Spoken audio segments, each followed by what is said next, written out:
Your Excellency, the President of the Republic of Kenya and Commander-in-Chief of our armed forces, Your Excellency, First Lady Margaret Kenyatta, Your Excellencies present here, distinguished leaders,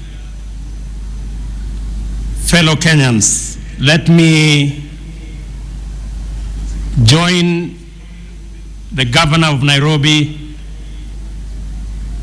in agreeing that this is a historic moment as we celebrate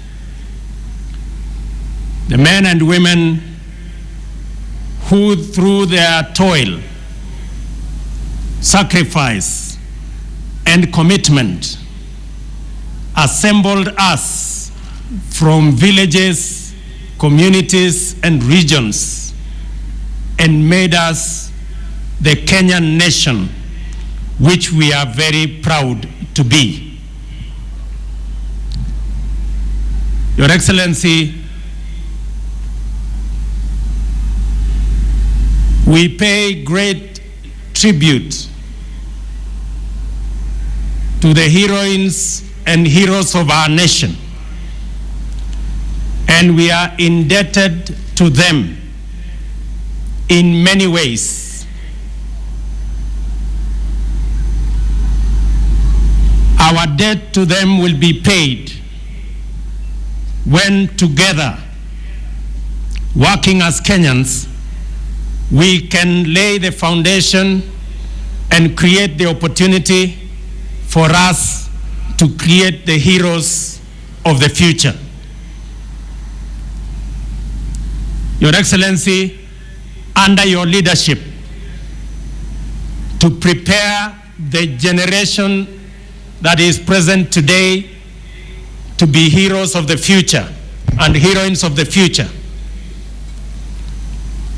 your government, because we believe that the young people of our country are the solution, not the problem, we have this year increased the allocation for our primary schools from 10 billion to 14 billion so that more children can access free primary education. Your government has also increased money available for secondary education from 20 billion to 28 billion, again to give opportunity to millions of our children to access education.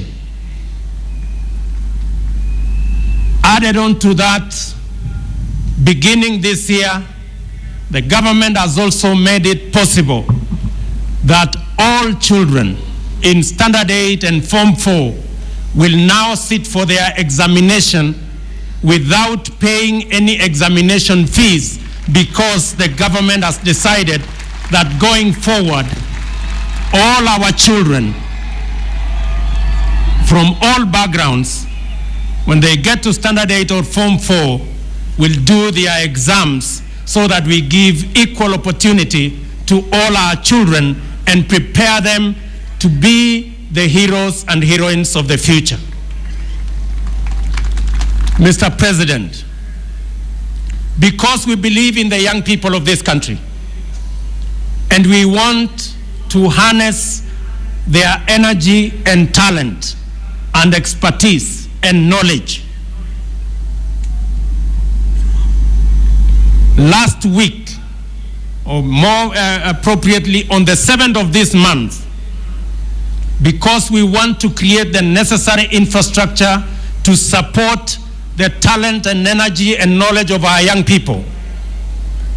On 7th of November, the construction of the long-awaited standard gauge railway that we have waited for 100 years began in the Republic of Kenya.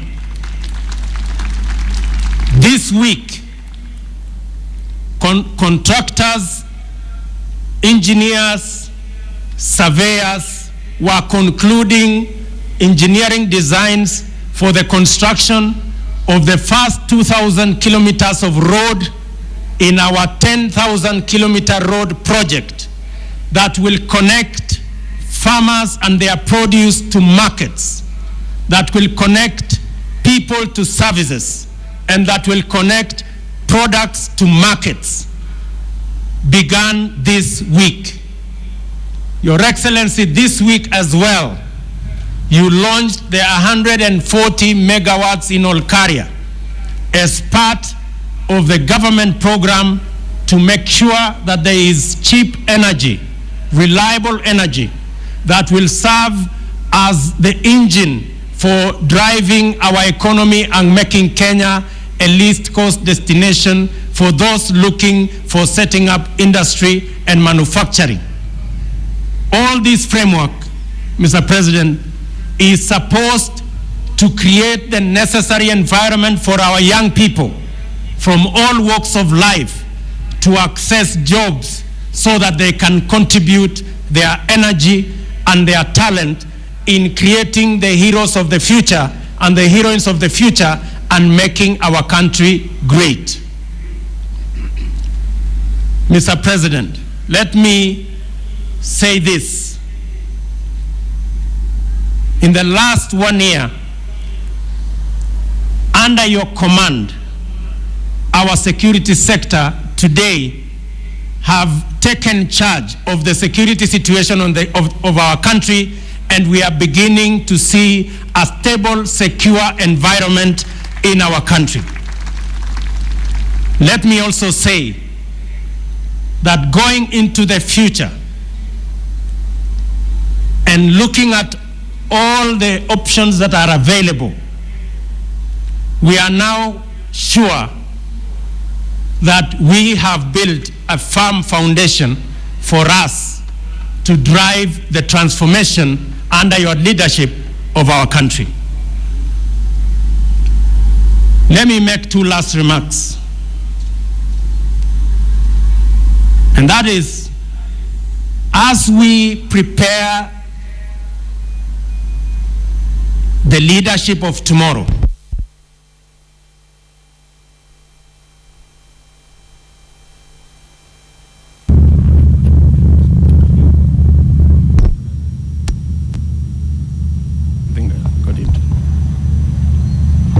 thank you very much. Sorry about that.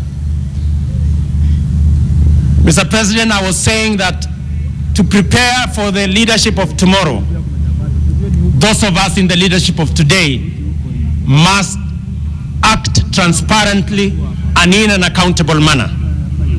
And therefore, all the agents of accountability, from the Ethics and Anti-Corruption Commission to the Directorate of Public Prosecution, to all the oversight bodies in Parliament, the Comptroller of Budget, the Auditor General, will get the support of your government so that every leader and every public servant must be prepared to be held to the highest standards of integrity and accountability, because that is a demand of the new constitution, and there are no options and there are no exceptions.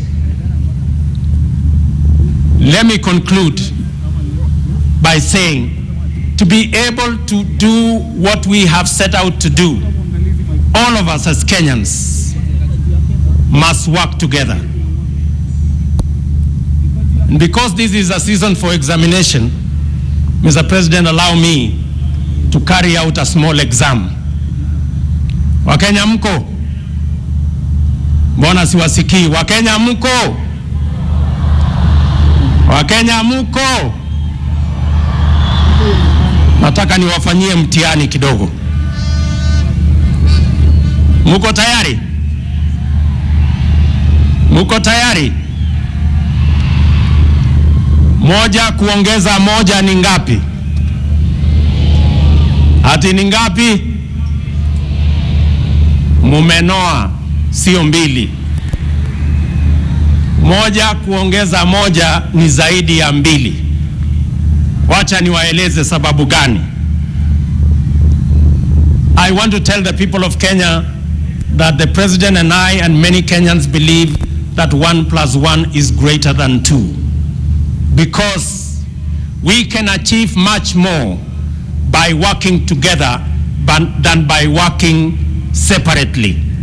And that is why we must, all leaders, we must seek to bring all Kenyans together, irrespective of their villages, of their communities, of their counties, so that we can create one proud nation, the nation of Kenya, that we can all be proud of. That is at the bottom of the success, that we must work together. And let me say, it is good to be proud to belong to a community. It is better to be proud to belong to a county. It is best to be proud to be Kenyan. That is the direction we need to go. With those many remarks, it's now my very humble duty to invite His Excellency, the President of the Republic of Kenya, to make his remark. Na mimi nataka niwaulize nyinyi nyote tusimame kwa heshima, tumkaribishe Rais wa Jamhuri ya Kenya kwa makofi. 1, 2, 3. Ngine.